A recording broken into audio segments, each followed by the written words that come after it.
ये सिर्फ हिंदी में एक मुहावरा है, अंगूर खट्टे हैं। एक व्यक्ति लगातार तीसरी बार अपनी पार्टी के लिए 240 सांसद और अपने गठबंधन के लिए 294 सांसद इलेक्ट करवा के लाया है। शरद पवार जी की पार्टी और जिस गठबंधन में वो थे, इंडी गठबंधन, उसकी हालत देश को पता है। तो शरद पवार जी के लिए मैं यही कहूंगा कि अगर उनको ये लगता है कि 230 सीटें जो उनके गठबंधन की आई वो बहुत है, वो उनसे उन्होंने बहुत बड़ी चीज प्राप्त कर ली, तो मैं ईश्वर से प्रार्थना करूंगा कि उनका ये ज्ञान हमेशा उनके साथ रहे और इसी तरह वो हार के भी खुशियां मनाते रहे और हम जीत के भी देश की सेवा करते रहे।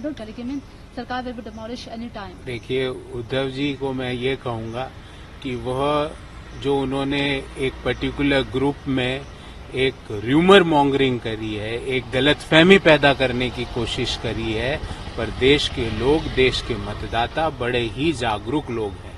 और पुनः दोहराता हूं, ना तो इस देश में कोई संविधान को हाथ लगाने की ताकत रखता था, ना रखता है, ना रखेगा, क्योंकि हमारे लिए, जैसा कि मोदी जी ने अपने पहला जो एनडीए की मीटिंग थी, सबसे पहले वो नतमस्तक हुए तो भारत के संविधान के सामने हुए, बाबा साहब के बनाए हुए जो पुस्तक है उसके सामने हुए।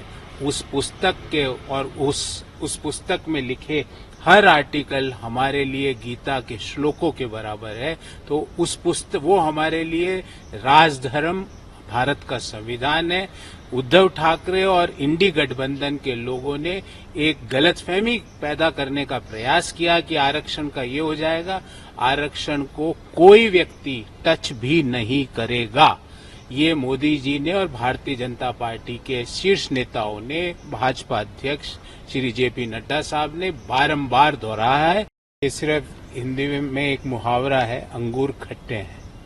एक व्यक्ति लगातार तीसरी बार अपनी पार्टी के लिए 240 सांसद और अपने गठबंधन के लिए 294 सांसद इलेक्ट करवा के लाया है। शरद पवार जी की पार्टी और जिस गठबंधन में वो थे, इंडी गठबंधन, उसकी हालत देश को पता है। तो शरद पवार जी के लिए मैं यही कहूंगा कि अगर उनको ये लगता है कि 230 सीटें जो उनके गठबंधन की आई वो बहुत है, वो उनसे उन्होंने बहुत बड़ी चीज प्राप्त कर ली, तो मैं ईश्वर से प्रार्थना करूंगा कि उनका ये ज्ञान हमेशा उनके साथ रहे और इसी तरह वो हार के भी खुशियां मनाते रहे और हम जीत के भी देश की सेवा करते रहे।